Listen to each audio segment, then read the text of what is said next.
I'm going to go ahead and start recording then.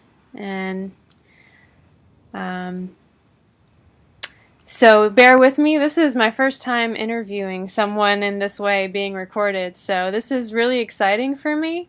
My name is Lara Hill, and I'm from Wake Forest, North Carolina. And I was introduced this summer to nonviolent communication, which is a book written by Dr. Marshall Rosenberg, and he came up with this model for communicating in a very compassionate way. And I came about this through my yoga teacher training, which it has nothing to do with yoga really, except that it is a way of talking with people that gives them the power to make their own choices, and it's very non-judgmental. And so in that way it related to the way you teach yoga. But aside from that, I found it to be a very profound way of communicating even with ourselves through our thoughts, as well as communicating with others in any situation really. And so as I started to look into how I could deepen my understanding of this nonviolent communication, I looked and found the Center for Nonviolent Communication, which is an organization that was helping Marshall Rosenberg as he traveled around doing trainings, and is continuing to spread his model but through certifying trainers. And that's how I came across Roberta's website and her work. And so was able to get in contact with her, and she found out she was the only certified trainer in all of the Carolinas. And so I'm really excited to talk with her today more about nonviolent communication. And so thank you so much, Roberta, for joining me and for talking with me today about this. Well, thank you so much, Lara. I really love hearing how you encountered nonviolent communication in the course of a yoga teacher training, something that I can imagine is really important to you, and how you have already that context for it to help you contribute to life in the way that you would like to. So I'm just really happy to be here and meet you and see what we develop together in the Raleigh-Durham area. Yeah, so I had reached out originally to you about the possibility of doing a live workshop or training in the Raleigh area, and I think that was pretty recently. I can't remember if that was before the election or if it was just after, but certainly when the election happened and the months leading up to the election, there were a lot of people having a lot of difficulty communicating with each other, and a lot of emotions were coming up for people that were stimulated by the election. And I know the last time we spoke, you had done a training in Asheville, locally where you are, talking with people and working with people as they work through these emotions, and really learn to reconnect, because there's been some division in families and amongst friends. And so we'll get into that a little bit later. But first, I'd love to hear more about your background and just how you came up across NVC, and what it's meant in your life, and the impact you've seen it have for you and for other people. Oh, great. Oh, thanks for asking. Well, I first heard about nonviolent communication from friends of mine in a Buddhist community that I've been part of for decades. Our teacher is Thich Nhat Hanh, the Vietnamese Mm-hmm. Zen Buddhist teacher, and some people here and there had been hearing about something called nonviolent communication that seemed like an application of what we were aspiring to live and practice in our lives, specifically ways of hearing with an open heart, expressing ourselves in words that carry truth as well as kindness and connection. And so I was very lucky. I just around the time I was hearing about it, I heard that Marshall Rosenberg, the founder of Nonviolent Communication, was coming to New York City for the first and only time in his life that he was in New York City. So I rounded up my family and a number of people from my community, and we all went. And I think what really motivated me, as I said, was I already had such a longing to find ways of communicating that brought me a deeper, more satisfying connection with people. And that's something that kind of pulled me into Buddhist practice, and then has pulled me also into nonviolent communication. And at that time, I was particularly concerned with my personal relationship. I just wasn't so satisfied with the kind of communication that my partner and I were having. So we both went, and it was a revelation for both of us that we human beings have needs, that our needs for intimacy, for understanding, for connection, for love, are so core to our being that, in fact, maybe that is our very essential being, that when we don't really get that connection to that energy of love, of understanding, of partnership, we just can't be happy. Mm-hmm. And so we want to learn ways to identify when we're not getting that sense of connection and love and appreciation, creativity, support. And we want to learn words that will help us convey to others what is it that can help us have that connection to those essential needs and essential energies. So that's kind of what we started practicing together. And my children were also got involved, which was really great. And then more and more people I knew. And eventually I realized that I wanted to make a big change in my career. I was a civil rights and family lawyer in New York. Mm-hmm. And I realized that I wanted to find an avocation, occupation that would more directly contribute to people connecting with each other and finding joy in their lives. So I embarked on the path to become a certified trainer and eventually did. Okay, great. Well, I'm happy to hear that, it stemmed from your studies with Buddhism and in meditation. Because one of my reactions to learning about this was that it seemed to be at the heart of all the major religions, really. And what Marshall had done was to describe how to live in a way that was really in alignment with what a lot of the major religions were trying to teach.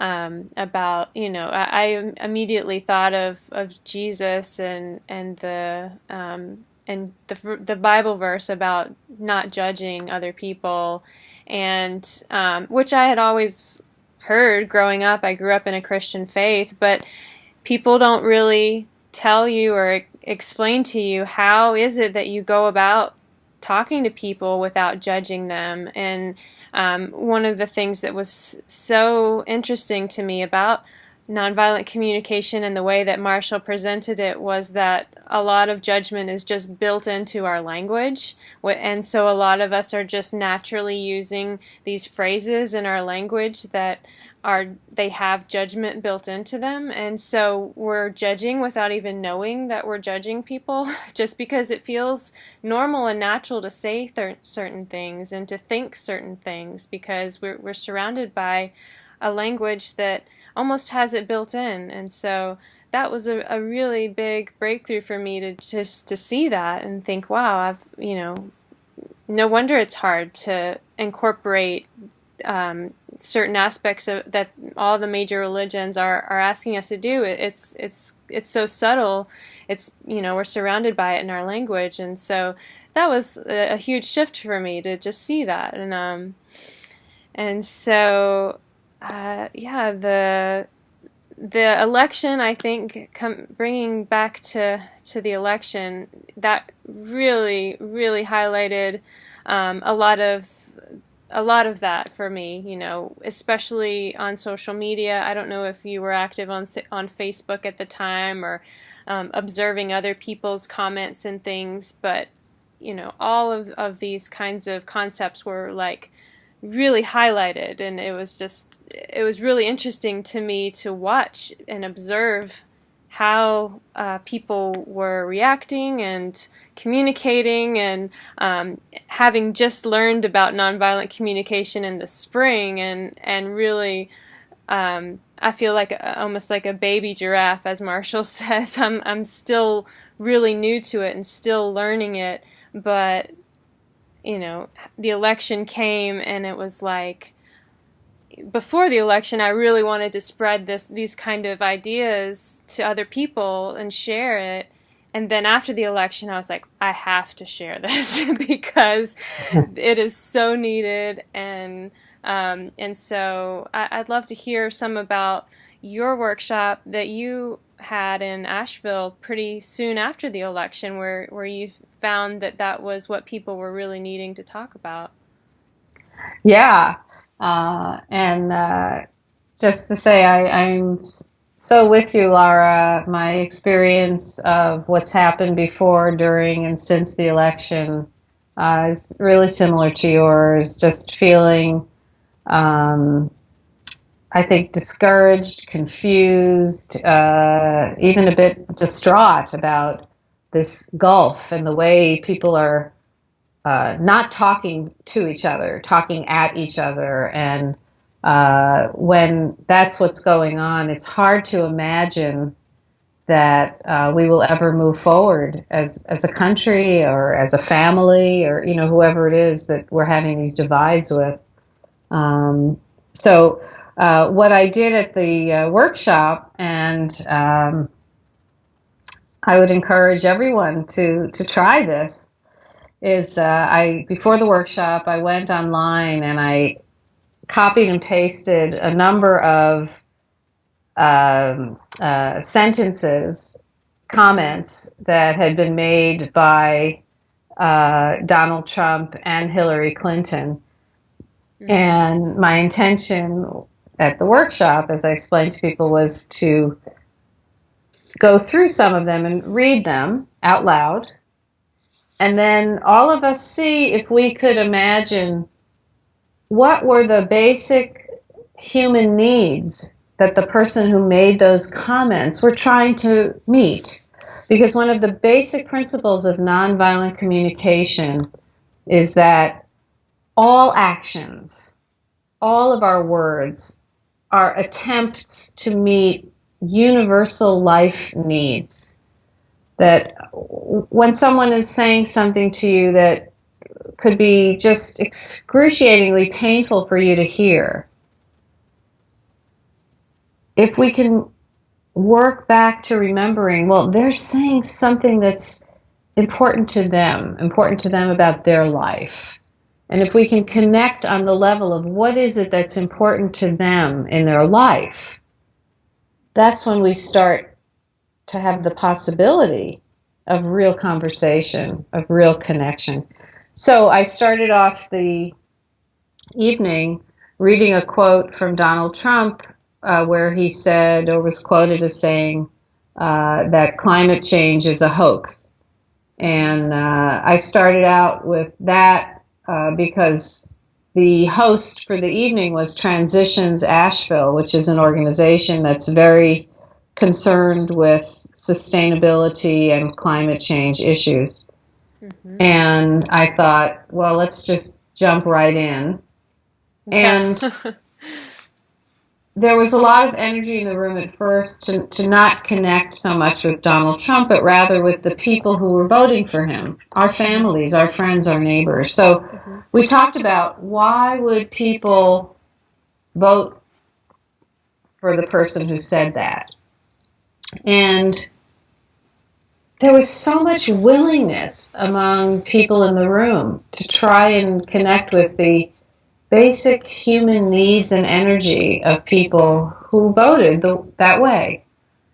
And for me, the need that came up out of the group that really stirred my heart was the need for belonging. Mm-hmm. That our country is so divided and people feel so isolated and overwhelmed by life, by the cost of living, by the complications of life, Yes. that and at the same time our basic structures are dissolving. Our basic support structures are dissolving. So people are really looking for communities and circles where they can fully belong. And Yes. Donald Trump really represented to millions of people an opportunity to belong to something that's in mainstream America, because that's not how they've been feeling. Mm-hmm. They have not felt that their need for belonging has been met before that. And that's just helped me hugely. And Mm-hmm. so that's an example of what we did in the exercise that we did. And some of the principles from nonviolent communication that I was mentioning as we went through the process and as we were hearing people share either their difficulty in doing this or the resistance they had to even doing this. Here's just some of the helpful expressions I thought I would share with you. Expressions that I find really helpful. The first one is, if you feel furious, get curious. Yes. Feel furious, get curious. So something that we explore in our nonviolent communication trainings and workshops is the energy of curiosity. When I can truly bring myself to be curious about the other person, about what's going on with them, what's happened to them that they're believing what they're believing. If I could feel really curious about that, instead of angry at them for thinking the way they think, Mm-hmm. with that quality of curiosity, I am open to that other human being. Mm-hmm. And I think all of us can think back to a time when you've sat with someone who's been genuinely curious. How are you? Mm-hmm. Yes. What's going on for you? That is one of the most healing experiences we can have. And it's rare. Mm-hmm. And we're all yearning for it. So the inner work of nonviolent communication is often about connecting inside with yourself in ways that will bring you into a curiosity about the other person. And what we say also in nonviolent communication is to be specifically curious about, what is that person feeling right now? What are their emotions? And what is it that's so important to them that they're feeling those emotions? Mm-hmm. So let's flip it and take a quote when Hillary Clinton was quoted as saying that many of Trump's supporters are baskets of deplorables, which, by the way, she did apologize for. Oh, I'm losing you. Hold on. We might have to Hold on a second. Do you hear me now? Okay, you're back now. I lost you I'm right back. after the quote from Hillary Clinton where she was calling the Trump followers a basket of deplorables, I believe is what she Yeah. said, Yeah. and which she And apologized for, but that's okay, continue there. yeah, exactly. I did say that's when I got dropped off the call. I think that she did apologize. And I'm not using these quotes to demonize anyone, just the opposite. I'm using these quotes, first of all, for us to see when people are triggered into despair or defensiveness or anger, that's when we are all most likely to say things that we're going to regret later. Mhm. So she did regret that. And still, it's really important for us, I think, if we want to bring more nonviolence and connection into the world, it's crucial for us to be able to connect with the statements people make when they are triggered, because those are the statements that we're having a hard time with. Uh-huh. So, Yes. so, so when Hillary said his supporters are a basket full of deplorables, can we imagine what was she feeling in that moment? And we can guess incredible frustration, right? Because Mhm. she wanted to be understood. Yes. Just like we can imagine when Trump said the thing about climate control, climate change not existing. He's just expressing his frustration with the gap between people who think one way and people who think another.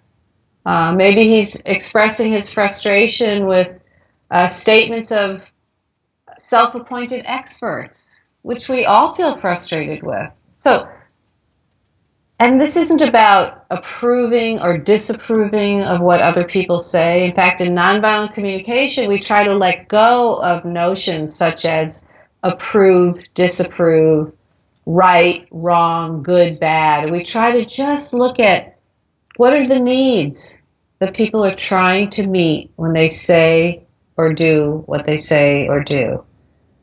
Because Mhm. the whole purpose of it is to connect. Right. It's all about connection. So that takes me to a second principle that I find so helpful, which I heard from Marshall Rosenberg. Connect before you correct. Mhm. Yes. Connect before you correct. And this is as much with the people you're living with in your home, the people in the workplace, people across the table from you at Thanksgiving tomorrow. If someone says something that is just so far from how you see the world, it means that if you correct them, it's 90%, 99% sure they're not going to hear you in the way you want to be heard. Right. So what we want to do is first connect with what is important to them and check in. That's another principle. Check in. Develop the habit of checking in with people. How was Mhm. what I just said? Did I Mhm. understand what you meant? Mhm. Could you tell me what you heard was important to me? Check in that the message delivered was the message received. Marshall Yes. used to say that all the time. So maybe if I'm at my Thanksgiving or holiday table and I say, well, I am really, really upset at what happened during this election and I'm feeling scared. And I get a response from someone that's something like, um, well, why? What do you think? We're all racists? Instead of meeting that expression with a defensive stance, which of course is our natural impulse because we want safety, everybody Mhm. wants safety, instead say, wow, is it that, do you have this idea that people who didn't vote the way you vote think that you're all racists? Is that what you think? Well, yeah, and that's what they say. So I can imagine that that's really upsetting.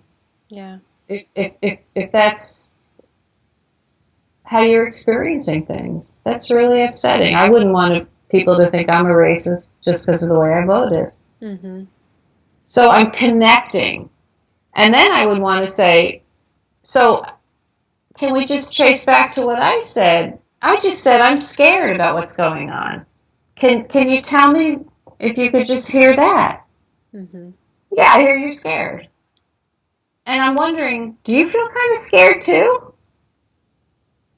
Yeah, maybe I do. And now you've got the human heart-to-heart connection. Yes.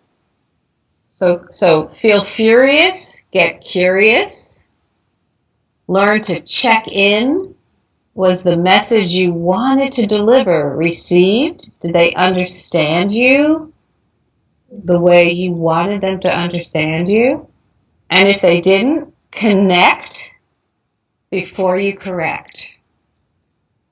That's great. I love that you're bringing the direct quotes in, both from the candidates and these examples that you're bringing of these potential dialogues. I was watching one of Marshall's trainings on YouTube recently that you recommended that I check out. Thanks for letting me know that there was that resource on YouTube with hours of free training from Marshall. It's been wonderful to listen to that. But one of the things I noticed recently was about observation and keeping it separate from evaluation, and how so frequently we might bring up a behavior or something, about someone, mixing it in with our evaluation or our judgment, and then we have, a recipe for disaster because, it's all mixed together. And the direct quotes, using a direct quote is a great way to just kind of slow things down and say, this is what was said, and pause and let's take our time here. So that's great. I'm glad you brought that in with your workshop too. Even with candidates, it's great to just take a direct quote and, okay, this is what happened. This is what was said, and it's an observable thing in a scientific sense. So Yeah, and in fact, isn't this how we go through the world? Something happens.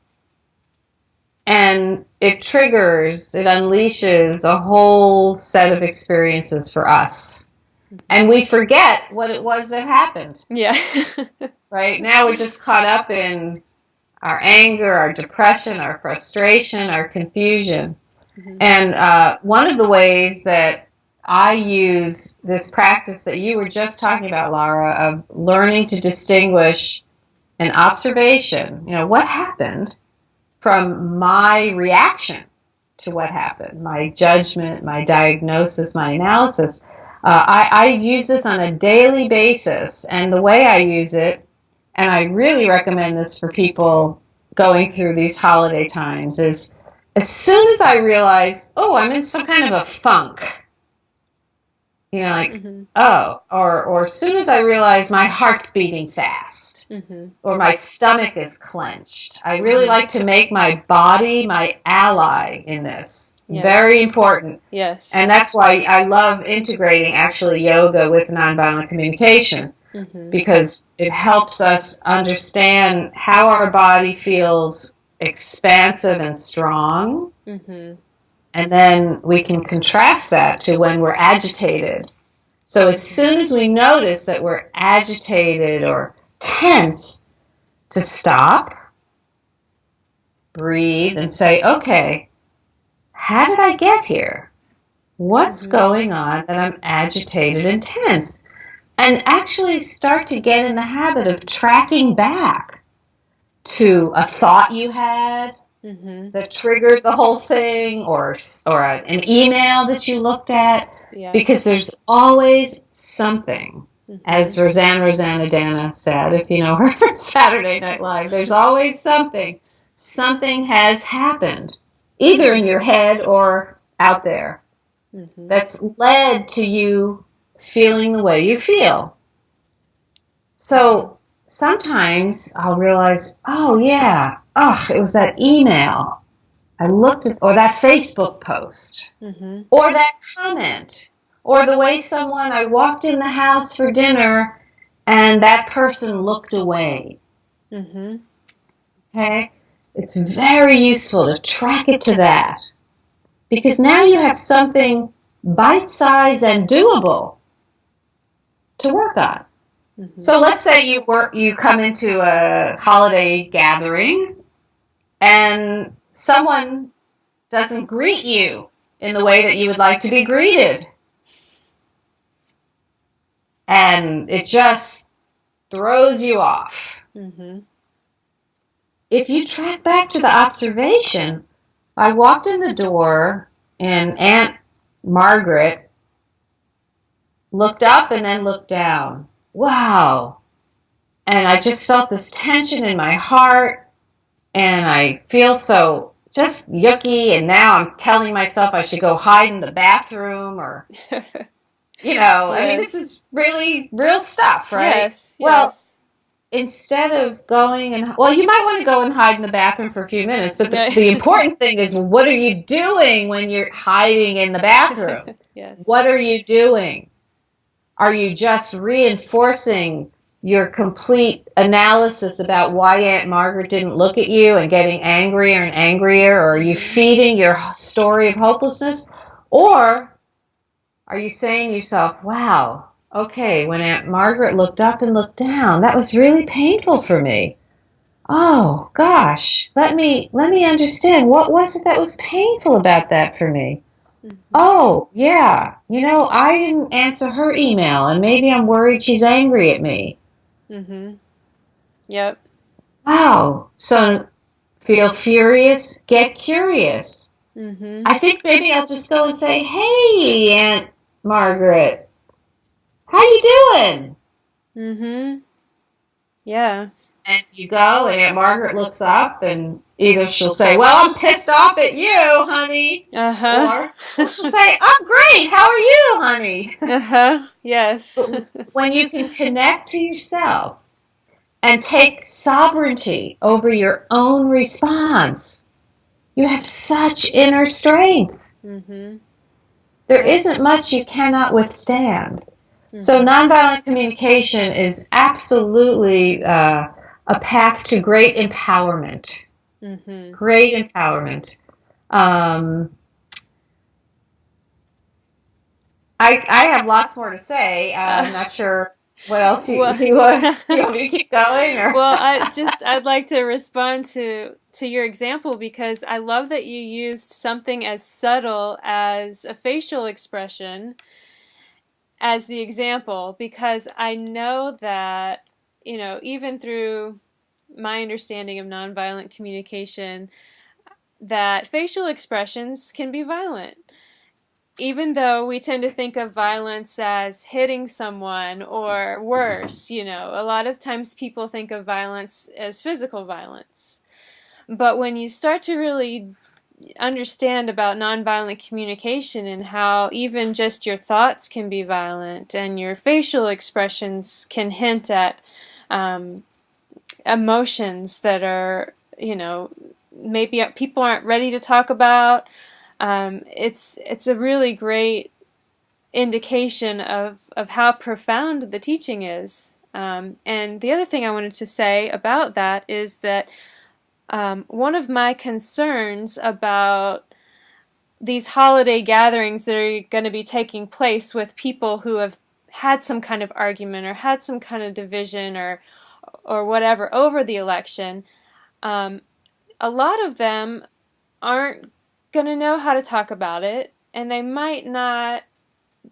I think most of us try to avoid conflict when we can, not realizing that not bringing it up is going to just bring us more pain over the long term, and those emotions are going to stay kind of in our body and suppressed. And so the chronic stress of that over the long term is going to be worse for everyone involved. And so I really like that you use that example of what can we do to get grounded and strong enough in ourselves to even ask the question, how are you? And look someone in the eye and invite the opportunity that they might tell us that they're really upset with us.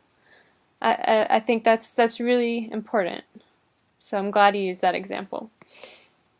Yeah, that's really important to me also, Laura. And I remember in the months leading up to the elections, I heard from numbers of people, I have friends who aren't supporting who I'm supporting, and we just don't talk about it. Mm-hmm. Or, yeah, in my family, so we just don't talk about it. And Mm-hmm. is it any wonder that our country is divided right now when Yeah. we can't even talk to our friends and our family?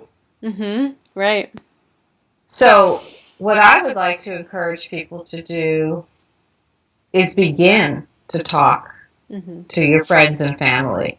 And begin by saying, our country needs to be healed. Mm-hmm. Let's begin right here. Yes. I want to begin with people who we know that we care about each other on some level. Mm-hmm. Yeah. We know we trust each other on some level. Mm-hmm. Let's begin here. And again, I think if you're starting off talking to people and you already know that you have wildly different views, I would really encourage you to start with being curious about their views. Mm-hmm. That's not easy. The reason why it's not easy is because we're afraid that if we even listen to people who we disagree with, right, we're afraid that somehow by listening to them, we're going to send the message that we are reinforcing Mm-hmm. views that are scary to us. Right? Yes. We're afraid Mm-hmm. that if we listen to people and if we listen to them with empathy, in other words, with care about what is important to them, what is their experience, we're afraid that if we do that, they will interpret that as us giving the stamp of approval. Mm-hmm. Right. And that's a very real fear because other people may interpret that in that way. That is true. So what we want to do is learn how to take full responsibility for expressing our truth. Mm-hmm. Yes. So if I know that I'm going to have this conversation with my aunt who voted differently than me, and I know that she's going to think that maybe she can convince me of something that I don't want to be convinced of, I know all that. I could just say, well, what I'd love to do is I would love to fully hear what's going on for you, Mm-hmm. and then I would love for you to fully hear what's going on for me. Mm-hmm. Is that something you'd be willing to do? And we call that in nonviolent communication a connecting request. Mm-hmm. So part of our training in nonviolent communication is learning how to request what we need. And we say that requests, it's kind of where the rubber hits the road. Mm-hmm. It's how I learn to ask for whatever it is that would really create life, a more wonderful life for me. Mm-hmm. I learn how to request what will give me the connection with you that I want. Mm-hmm.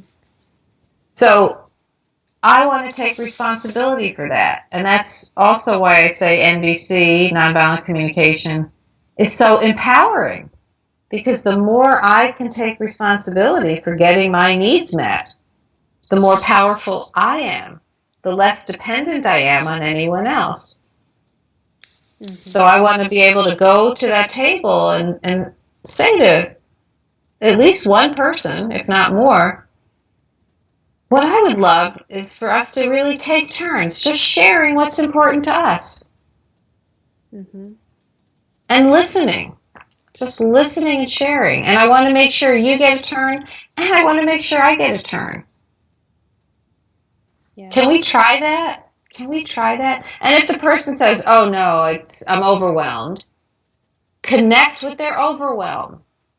Whatever response you get, connect with that response. Mm-hmm.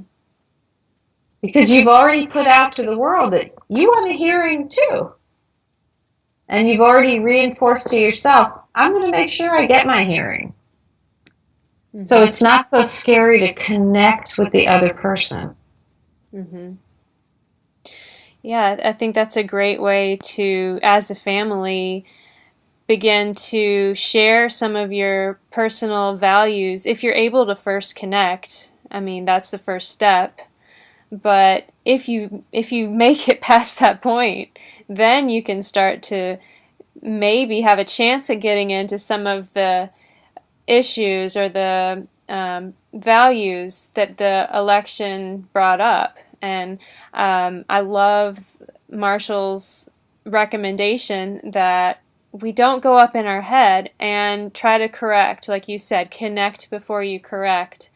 Because one thing that I was observing left and right, and I'm sure a lot of us were observing this, is that when we had when we encountered people that disagreed on any topic, any political issue, especially on Facebook, because you're just typing, you're not even face to face communicating.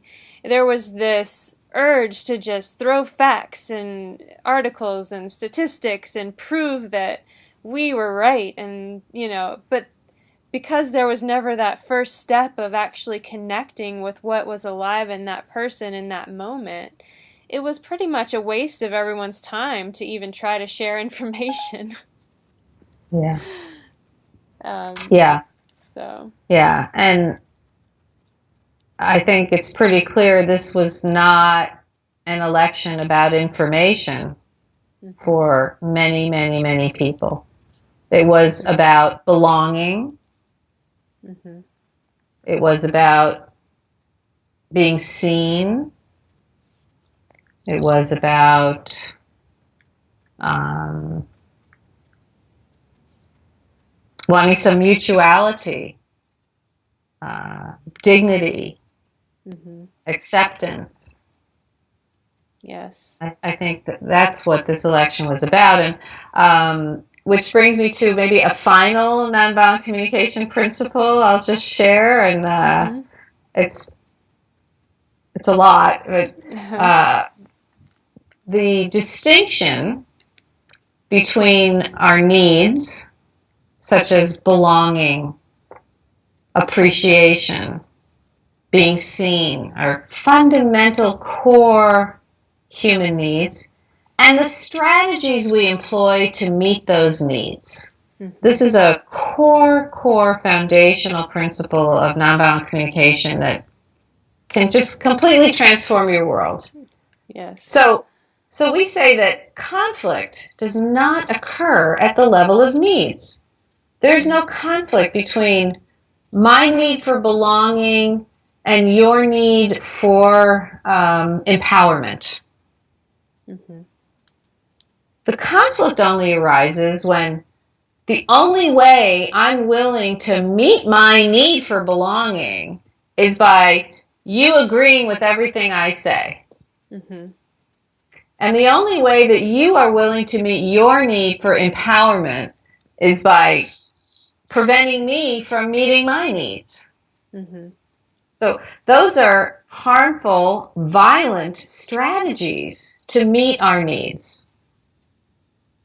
So what we do at all of our trainings, and I'm very focused on this in my work, I'm about to go to Germany, where we're going to have a German Jewish and non-Jewish healing circle, and then I'm going to the Middle East, where we're having a 9-day training bringing together Israelis and Palestinians. We're very focused on connect with each other's needs, connect with your own needs first and foremost, Yes. and then tease out the strategies that you're choosing to meet your needs. And see if we can find new strategies that don't conflict with anyone's needs. That's Right. the world that we're envisioning, a world where Yes. everyone's needs are received and honored and met, because we're willing to work together to choose strategies that meet everyone's needs. Yes.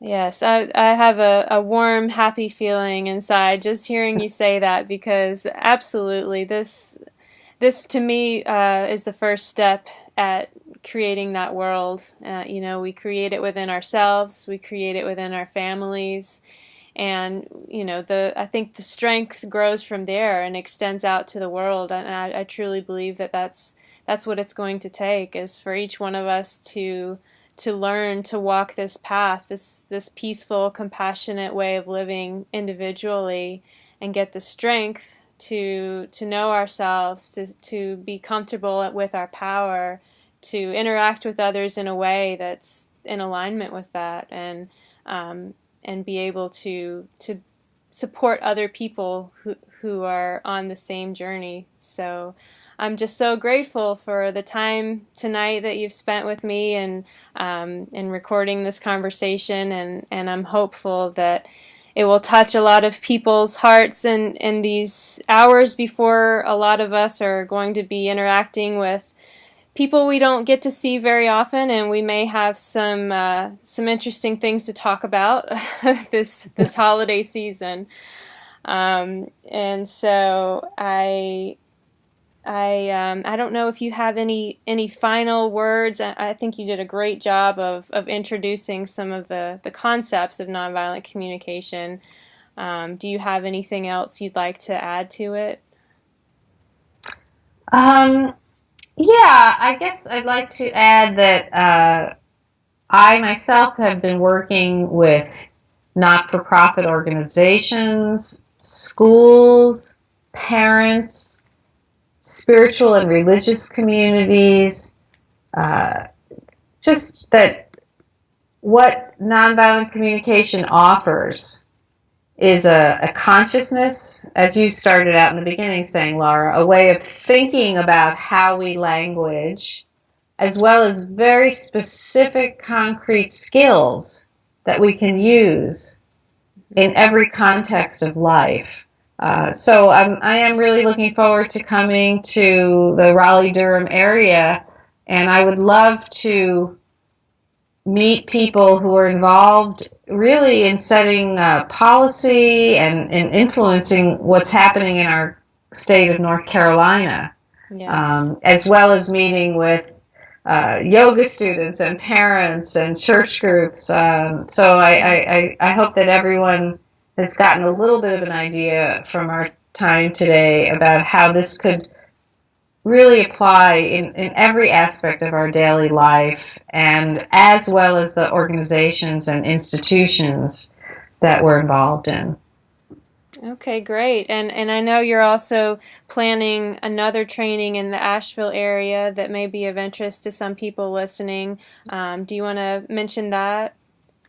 Yeah, thank you. On December 18th, Sunday, we're going to have an all-day immersion from 10 to 4.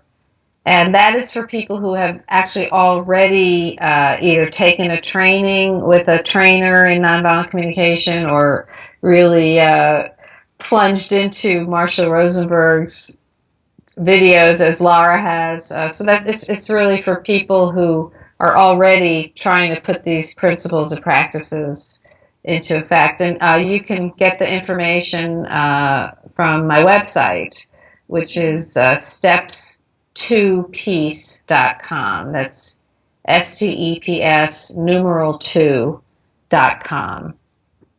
Great. And for those of you that are listening that are brand new, you've never heard of nonviolent communication, go on Amazon or go to a bookstore. You can find Dr. Marshall Rosenberg's book, Nonviolent Communication, A Language of Life, I believe is the official title. Is that right? Roberta? Yes, yes. And also, you just go to YouTube and you can watch hours and hours of our great teacher, Marshall Rosenberg. And including, he gives exercises. I mean, really, everything you want to know, it's all there.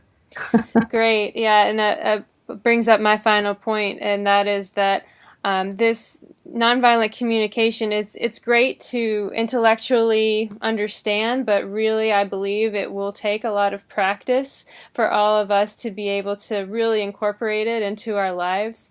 Um, it's something that you kind of are in you're kind of rewiring your brain to respond in new ways, and you're rewiring your brain to speak in a way that maybe doesn't feel natural at first, because we're surrounded by a different way of communicating in our society, and so my point being that hopefully this is a good introduction, but I encourage everyone to really take a deeper dive into it if this is something that is speaking to your heart, and you're wanting to experience more peace personally. I think it started for me with just wanted to personally feel more peace in my life, and then of course the ripple effect takes place as well. So again, thank you so much, Roberta. I really appreciate your time, and I'm looking forward to your training in Asheville, and continuing to connect with you online. So thank you. Great. Thank you, and happy Thanksgiving, and what a holiday. It's our national holiday to celebrate gratitude, Yes. which is core to this practice of nonviolent communication also. Yes, this is Thank you. perfect timing. So happy Thanksgiving to all the listeners as well.